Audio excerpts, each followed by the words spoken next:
you. All right. Good. Yeah, sorry, we'll take some photos afterwards with you and some of the guys here. Do you want the county court in the background? Yeah, if you can soon. Just keep it in the group. Always good. Yeah. Sorry. Well, I don't expect Jeremy was endorsing that. Oh, for goodness sake. Social blending plan.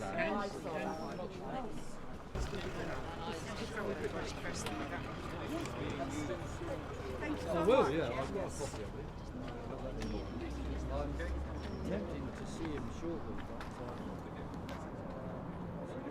Right, let's look at mine over there.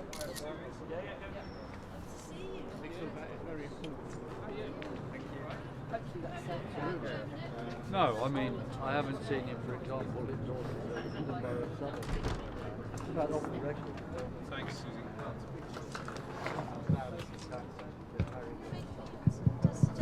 Testing. My lad was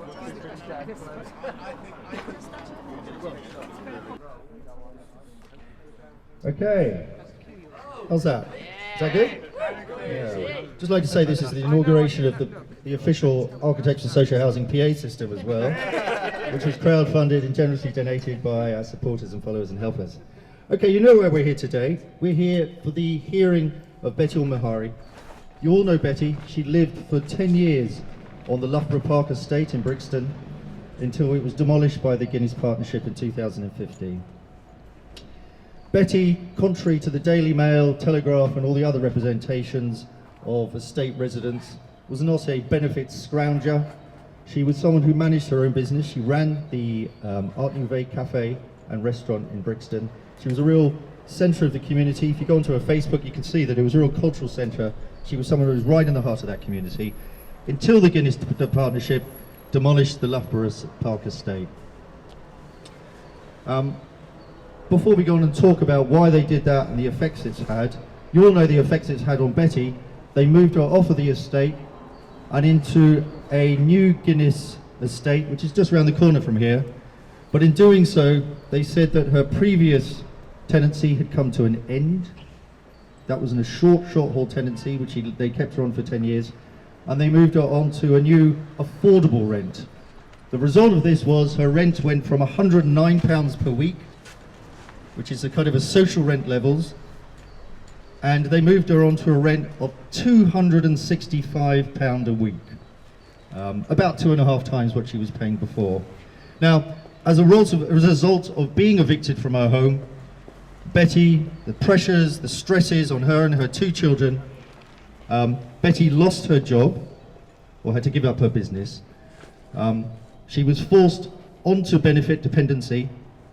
She managed to get off of that, and she's now working as a waitress on a 0 hours contract.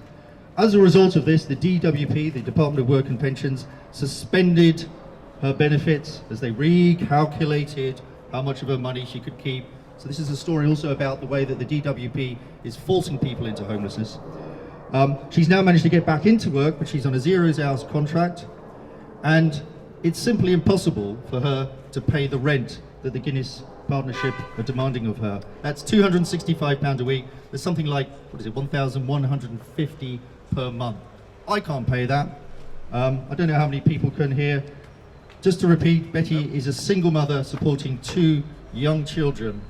Now, the reason Guinness Partnership have set this rent level is because it's the maximum that Beti, as a single mother living in a 2-bedroom flat in Southwark, can get on a housing benefit. They are admitting that there is no way that she herself can pay this rent. Now, the government is very specific about what benefits are meant to be for. They're meant to be for a short-term solution to unemployment. What the Guinness Partnership is doing is driving Beti and her family into a life of benefit dependency. Now, just before Beti comes over, I want to talk about this idea of affordable rent and what it means. Affordable rent has 2 definitions. One, it is a financial definition, a numerical one. That is, the social landlord can charge anything up to 80% of market rate. And in this, they have actually met that. But I just want to emphasize, it's anything up to 80%, not 80% all the time. And the other definition of affordable rent is that it is affordable to the tenant. Yeah? That's why it's not 80%. The government didn't call it intermediate rent, they called it affordable. And I think the Guinness Partnership should be held to that second definition of affordable, which is anything up to 80%, it has to be affordable to the tenant. Now, Beti O'Mahari, a single mother working a 0 hours contract, who has had her home demolished by the Guinness Partnership, deserves a rent that she can afford. And this is what we're here to demand. The Guinness Partnership give her a rent that she can afford and not to hold her to a life of benefit dependency. Anyway, okay, Beti, do you want to come up and have a talk to us?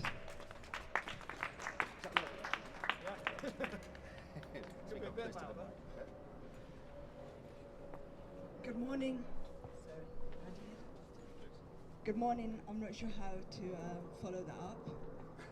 Apart from to say thank you so much for turning up on Tuesday morning to support me.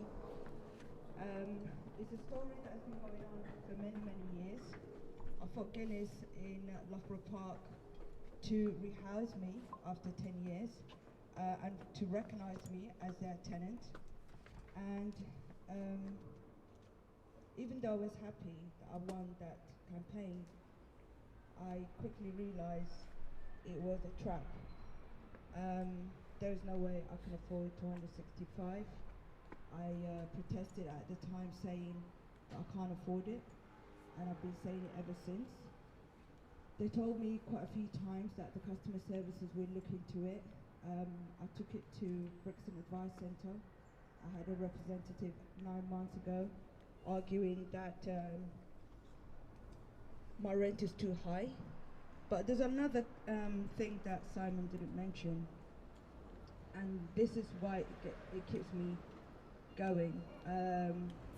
There's a neighbour of mine who was in the same place, Loughborough Park, same background, single mum, 2 children, same block, same flat, paying 175 per week, and I'm paying 265. Now I've asked Guinness to explain to why I am treated differently, and they use their Data Protection Act not to answer any questions. So it shows that up to 80%, if the landlord wants, it can do it to 30%, 40%, 50%. They do not have to do to 80% of the market rate. And what makes me really angry is Guinness actually made me fill up a financial form to see what my earning and my outgoing was just before they decided how much to charge me. So they knew from the beginning I can't afford it.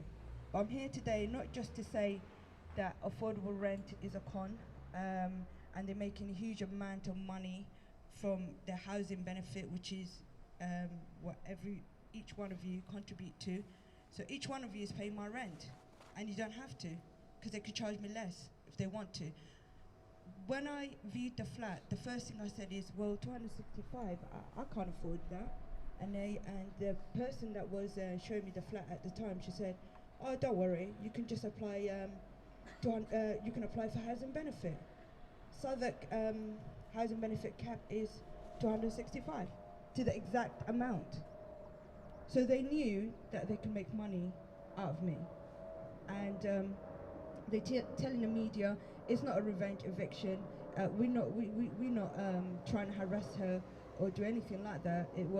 We actually thought we'd done the right thing by giving me the flat after 2 years of campaigning. They didn't give it to me because they want to. They gave it to me because I was a nightmare in Loughborough Park. Okay, that's why they gave it to me.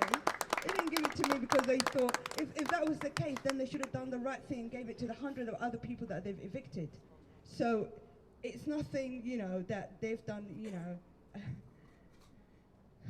It makes me really, really angry. It really does. What makes me really angry about today is that they've been working with me for 6 months to do a payment plan. My counsellor, Eleanor, has been in contact with them, including myself, and she's been, hi Eleanor, good morning. Yeah, she's copied to all the email. All along was, oh, she's not paying enough. So go on child tax credit. I've applied for child tax credit. Go on working tax. I've applied for that. Up to the point where I thought, okay, so now we're going to deal with this outside the court, that we're going to do a payment plan, and this court hearing will not happen. I've emailed them on the 8th of February to say I'm ready to increase my payment, my contribution to the arrears. They come back and set up a direct debit, and I'm still here today. And I'm not really sure why I'm here today, apart from ripping me off and ripping everyone here off using their housing benefit. I'm not sure why we are in court to do a payment plan. We already done a payment plan. There is already direct debit. Why is Guinness Trust bring me here to formalise a payment plan that could be done outside the court? It's just to make sure that they humiliate me and harass me and threaten me, so I can just keep quiet and just go away, so they can actually get someone else who will go through the same thing to my flat. That's what it's about. And it's like, when does this end? What am I exactly asking today? I'm asking to have affordable, secure, safe home for my children. I'm not asking for anything else. I'm also asking, I don't want to be on benefit. I want to afford it. I don't want a handout. Why am I here today? I really don't know. All I can say is all the people that interview me, they keep asking me, oh, well, if you can't afford it, why don't you just go outside London? But why should I? Why should I? I've been in London for over 30 years. Why should I go? Why should I leave all my network, my community, my work, everything that I built 30 years so I can afford to live? Why? Why did it got to this point? You know, I really hope the judge is listening and realise I'm not a typical, the stereotype, and the typical stereotype I have no problem with. Single mom, doesn't work, doesn't do anything, and now she's asking for handout. All I'm asking today is for Guinness Trust to be fair to me, to be fair, and not harass me, and not put me through this. That's all I'm asking today, to give me a chance to pay my arrears, and also to come to terms with giving me affordable that I can maintain, I can sustain, because even if I don't get evicted today, I'll be evicted in the future. No one can afford 1,149 per calendar month, not on my wages, not when we're bringing up 2 children, not when I'm paying council tax, bills, food for my children. I can't afford it, and I'm not even a professional. But I won't allow them to humiliate me. I won't allow them to threaten me. I'll make sure I'll keep fighting until they treat me the same way as everyone else. Thank you.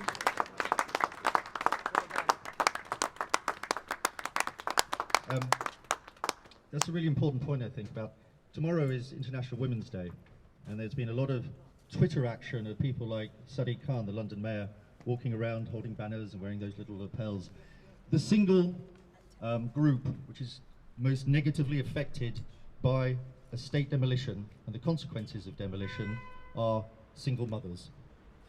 If Sadiq Khan and other politicians are serious about this abstract word equality, they need to stop a state demolition, and they need to stop what happens from it, which is the conversion of social rents into so-called affordable rents, which is exactly what's happening to Beti. Just talk about what's going on today. Since we started this campaign a few weeks ago, Guinness have been responding to us, as you can imagine, and they're saying, oh, no, this isn't about eviction. We just want to formalise a repayment plan.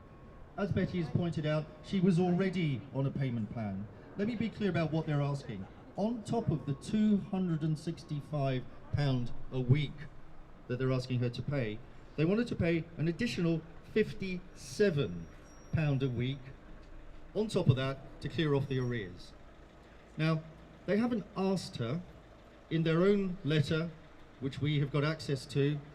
They are taking her to court with 2 options. One, to pay this arrears on top of the already £265 rent, I think we worked it out. What did it come to? Something like £1,300 a month. It's kind of incredible rent. But they're doing so under the threat of repossession. They said themselves in the letter, which I think they actually sent to Eleanor over here, that they will be seeking a repossession order on her flat. This is what landlords do. They threaten eviction to get increasing payments. Now, remember, Guinness Partnership is a registered social landlord. Yeah, that's why they have to give affordable rents, or they used to be social rents. They enjoy charity tax status for this. Now, we think that comes with responsibilities. Now, as Betty has just pointed out, the reason that local authorities are so happy to stock transfer their council estates into the hands of housing associations is because precisely this is what Guinness does. People like Guinness or Peabody and so on, they then start charging affordable rents. Now, who pays those affordable rents? Central government does, not the local authorities. Housing associations, which are now little more than developers, private organisations, are using people like Betty, people who are low income, people for whom council estates and social housing was set and made in order to simply extract money out of central government. That is not the role of a social landlord. The role of a social landlord is to house the people of London. Okay, I'm very happy to say that a number of people are here. Jonathan, do you want to come up and have a chat? Jonathan Bartley, the co-leader of the Green Party. The Green Party's been very supportive of Betty's campaign, and we're very happy to see a number of them here today. Thank you. My name's Jonathan Bartley. I'm co-leader of the Green Party. I've known Betty for about 5 years. I grew up just a few miles from Art Nouveau Cafe and from the Loughborough estate where so many local Green Party members here. Lambeth Green Party. I see Councillor Scott Ainsley, the only Green in the village, as it were, in Lambeth. Here, Pete, the convener of Lambeth Green Party. Yeah. And I just want to put this in a bit of national context here, because when I was a kid growing up not far from Betty's Cafe, Art Nouveau, I was told there was a vision of the future that was really hopeful, where we were going to have lots of technological change, where we were going to see big growth in the economy, huge wealth created. We were all going to be able to have a safe home to live in decent communities. We were all going to be able to get good jobs. We were all going to have more time to spend with our families and our friends. It was a really great vision of the future. But you know what? We've had that growth. We've had that wealth creation. We've had that technological change. But what have we seen instead? We've seen growing inequality. We've seen people rooted out of their communities like Betty and forced out.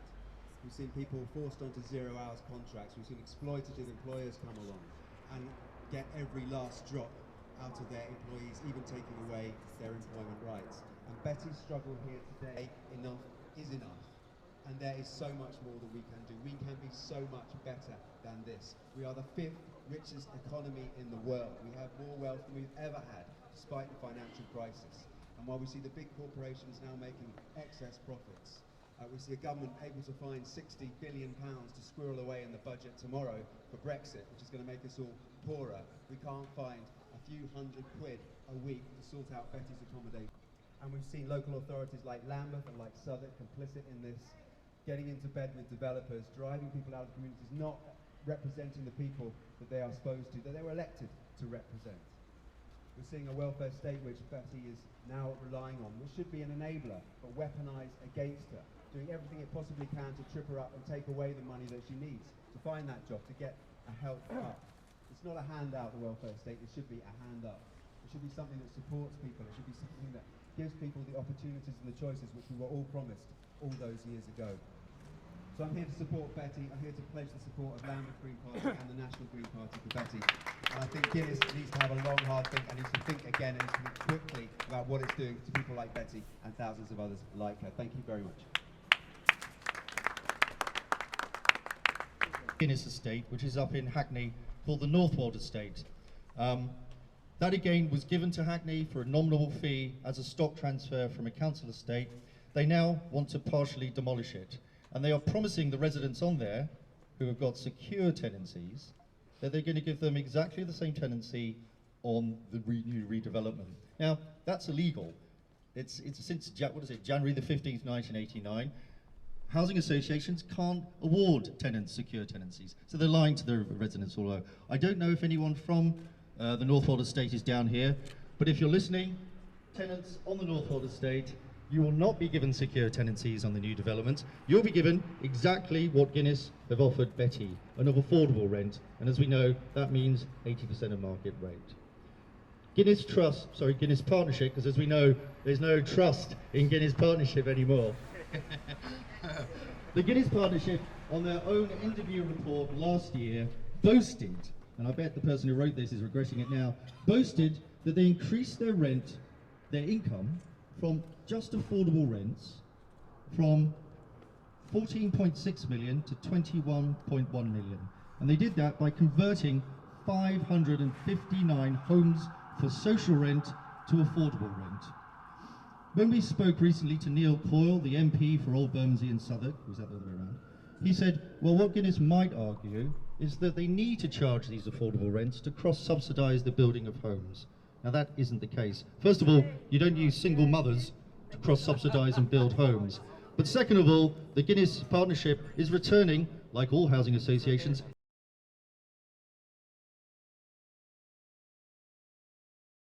what's being done to Beti and people like her, residents like her. He said, one, it infringed upon her human rights. Now, we've only got human rights for a little bit longer because Theresa May is going to change them and make a British Bill of Rights, so it's important that we use this now. It was the human right to respect for a home, for your home and your family life. It's not about your property. There's another human right of respect for property. It's for your home and your family. Now, it didn't say anything about owning that home. Councils and developers like to use the word, we can sell you homes. Homes can't be sold. Homes are bricks and mortar. They're made by the people who live there. Now, Beti has been kicked out of her home, and she's now being forced for the second time out of her home. That, I believe, is an infringement on her human right to respect for her home and family life. It clearly is. The second reason Syed Javid refused the compulsory purchase on these leaseholders' homes is that it discriminated against those leaseholders based on their age. That is, because they were, some of them were elderly, they wouldn't be able to get another mortgage and lay us down the estate. Also, because it forced their children out of their local area, broke into their education, disrupted their education, and therefore would have a disruptive effect on their adulthood and so on and so forth. And also that it discriminated against them according to their race. That is, it forced these leaseholders away from their ethnic community and the support structures.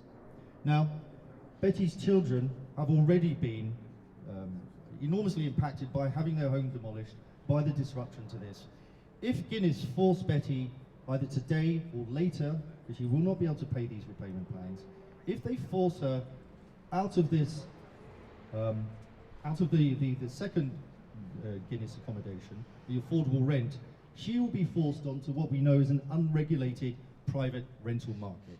And we know the kind of prices to that. There's no doubt whatsoever that Beti and her family, her two children, her two young boys,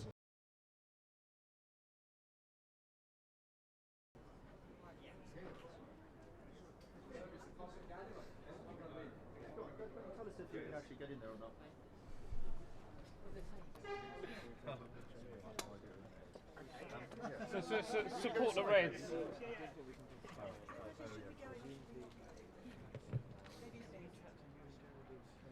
It's great to see so many people here today. I counted 30 people before lots of people have just gone in. I'd just like to say that I first met Beti properly about, how long ago now was it? 3 years ago, coming up to 4, is it? Or coming up to 3, at the Carpenters Estate occupation in Stratford, where 4 buildings that have been left empty, 2 of them for 9 years by Newham Labour Council, were occupied and ran as a social centre by members of the Focus E15 campaign with residents of the Carpenters Estate, an estate 5 minutes from Stratford Station with 450 residents that was due to be completely wiped off the map to build a surplus campus for UCL. 40 families were put back on the carpenter's estate because we invited the media, because we had people there from Russia Today, we had squatters press from Berlin, we had the Evening Standard trying to smear us. An occupation which we weren't sure if it was going to last more than a few days.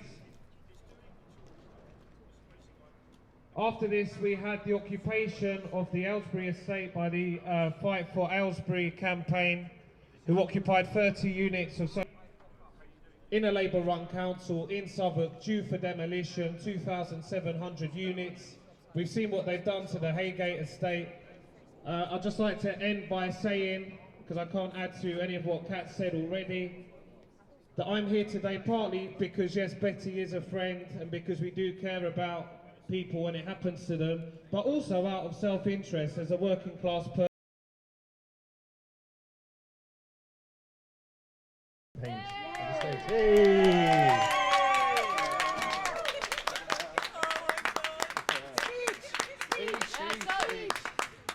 Thank you so much. It's a really, really good news.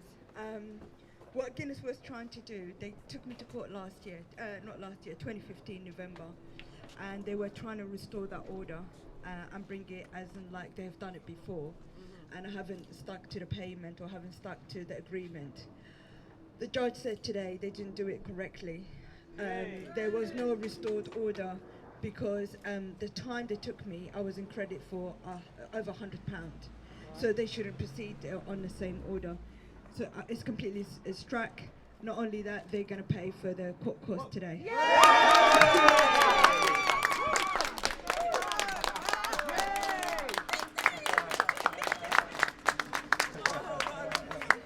Power to the people! 5 months of literally threatening me with email. If you've seen the email, Simon's seen some of it. Literally threatening me, saying we'll take you to court if you don't increase your payment, if you don't do this, if you don't go and apply for working tax or child tax credit. 5 months, honestly, of a lot of worry, sleepless, trying to explain to my children that we might have to leave again. And they didn't even do the process properly. So, you know, this is not about arrears. This is just trying to get rid of me because I stood up to them in Loughborough Park. But I can't prove it legally. But, you know, it's a good result, and I just want to... I don't want to think about bloody Guinness today. Thanks.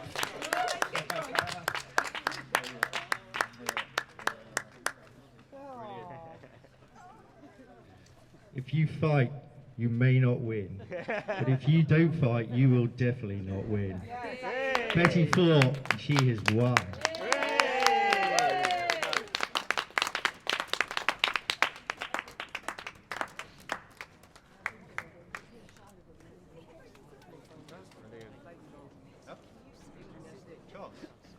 That is brilliant news. Brilliant. Oh, that's made my morning. Housing is a human right. Here to fight. Some of you have been to protests before, nice. Housing is a human right. Oh, right. Housing is a human right. Here to stay, here to fight. Today Beti, tomorrow it'll be someone else. The day after, someone else. We need to look at what Simon and Architects for Social Housing have been doing with the... Before everyone goes off, can we have a nice big victory photo in front of Lambeth Court, just to show that the law is sometimes on the side of the right. You guys are in the front. Beti in the front. Beti in the front. And make sure you're a lot of people over here though as well.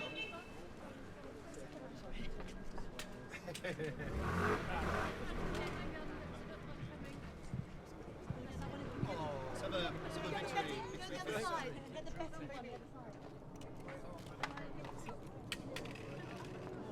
We've got a lovely banner here. Sorry, mate. Remember, the raised fist is a symbol of social... They started very young. Solidarity, so put your hands up. It's the 100th anniversary of the Russian Revolution. It's a social solidarity. Connotation. They won't pick us off one by one. We will fight. fight, we will win. We will fight, we will win. That was 68. Beti for mayor. I was there. Yes. Make sure you share this on your social media. Others lieutenants know we can win. Here to stay, Here to fight. Social housing is a right. Here to stay, here to fight.